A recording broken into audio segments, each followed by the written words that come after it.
챕터 7. 태도.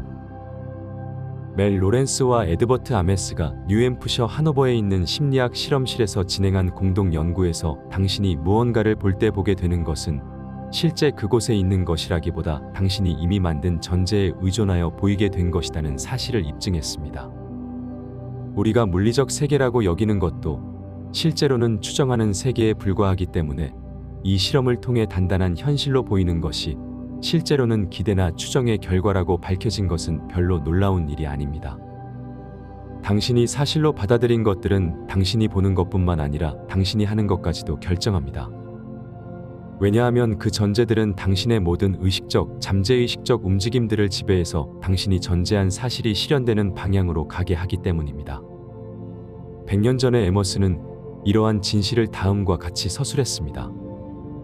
하느님의 손에서 이 세상은 유연하고 유동적이었듯이 그분의 속성을 받은 우리에게도 그러할 것이다. 무지와 죄에 대해서는 냉혹한 결과가 찾아온다. 사람들은 할 수 있는 만큼 그것에 자신을 적응시킨다. 사람이 자신 안에 어떠한 신성한 것을 갖고 있는 만큼 그 사람 앞에 창공이 흘러가서 그의 인장과 형상을 취한다. 당신의 전제는 창공이라는 재료를 반죽해서 당신이 사실로 받아들인 모습대로 창조하는 하느님의 손입니다. 소원이 이미 성취되었다는 전제는 당신을 높이 들어올려 오랫동안 당신을 가두었던 감각의 감옥으로부터 해방합니다. 그것은 말 그대로 예언한 곳까지 당신의 마음을 끌어올립니다. 만약 당신이 상상력을 통제하고 집중된 주의력을 지니고 있다면 당신이 사실로 받아들인 것들은 반드시 현실로 일어날 것입니다. 윌리엄 블레이크는 이렇게 적었습니다. 그렇게 보이는 것은 그것을 그렇다고 여기는 사람들에게는 그러하다. 그는 단지 영원한 진리를 반복하고 있을 뿐이다. 윌리엄 블레이크. 무엇이든 본래 속된 것이 없으되 다만 속되게 여기는 그 사람에게는 그것이 속되더라. 로마서 14장 14절. 본래 속되거나 본래 깨끗한 것이 없기에 당신은 최상의 것만을 전제하고 사랑받을 만하며 칭찬받을 만한 것만을 생각해야 합니다. 당신이 인간의 위대함을 냉소적으로 바라보며 하찮게 여기거나 어떤 환경이나 상황을 불리한 쪽으로 판단한다면 그것은 뛰어난 통찰력이 아니라 전제의 법칙을 모르기 때문에 생겨난 태도일 뿐입니다. 다른 사람과의 특정 관계는 그 사람에 대한 당신의 전제에 영향을 미치며 그래서 당신이 보고자 하는 것을 그 사람에게서 보게 만듭니다. 당신이 다른 사람에 대한 당신의 견해를 바꿀 수 있다는 이야기는 당신이 그 사람에 대해 갖고 있는 현재의 믿음이 절대적인 진실이 아니라 상대적인 진실에 불과하다는 것을 의미합니다. 다음은 전제의 법칙이 어떻게 작동되는지에 대한 실제 사례입니다. 한 의상 디자이너가 어느 날 저에게 유명한 연극 제작자와 일하면서 겪고 있는 어려움에 대해 이야기했습니다. 그녀는 그 제작자가 자신이 만든 최고의 작품을 부당하게 비판하고 거부했으며 종종 그녀에게 의도적으로 무례하고 불공평하게 대한다고 확신했습니다. 그녀의 이야기를 듣자마자 저는 다음과 같이 설명했습니다.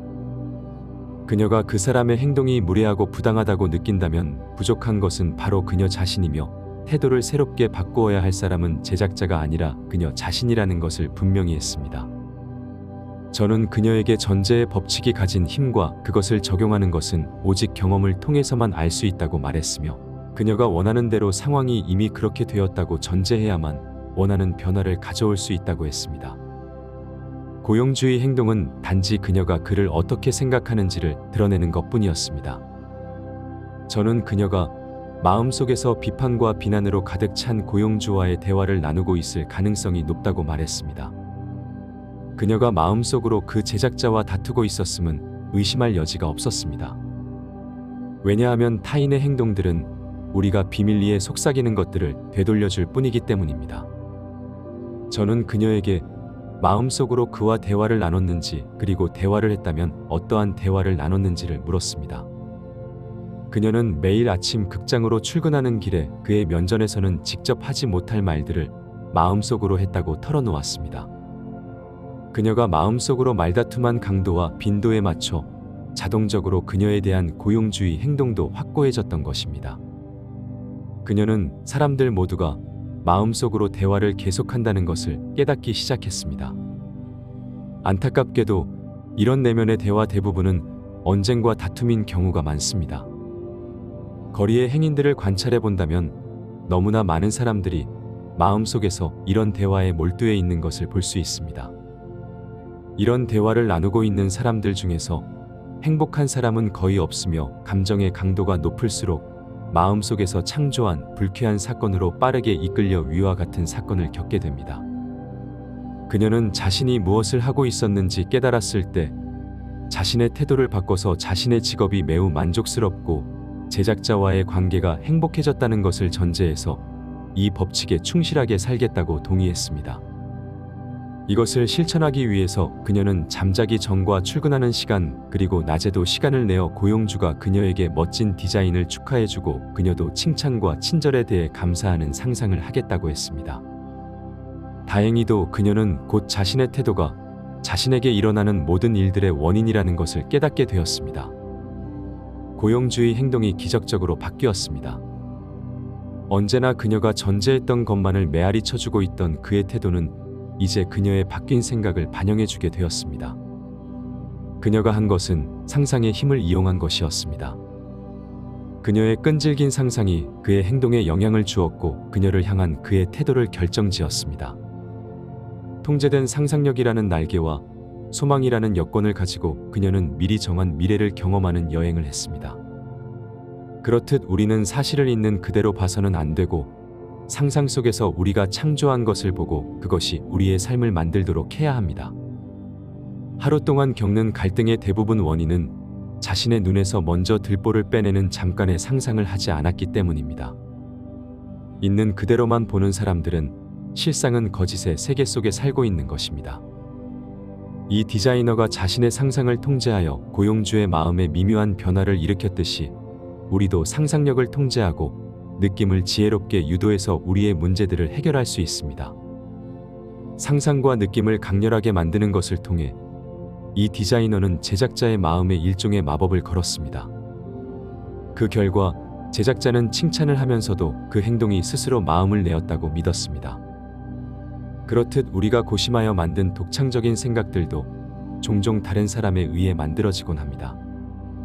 남자들의 마음에 미묘한 변화를 일으킨 원인이 포도주 틀을 밟은 어떤 여인 때문일 수 있으며 세계적인 격동을 유발시킨 원인이 어떤 목동이 양떼를 몰기 전에 잠깐 동안 의기양양하며 마음속으로 상상한 것 때문일 수 있다. 윌리엄 버틀러 예이츠.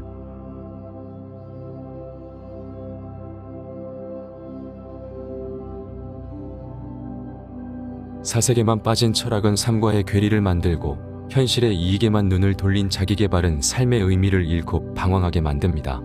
그래서 실천적인 형이상학, 즉 현실에 도움이 되면서 삶의 의미를 명확하게 할 수 있는 책을 발간하고자 하는 것이 33개의 계단 출판사의 목표입니다.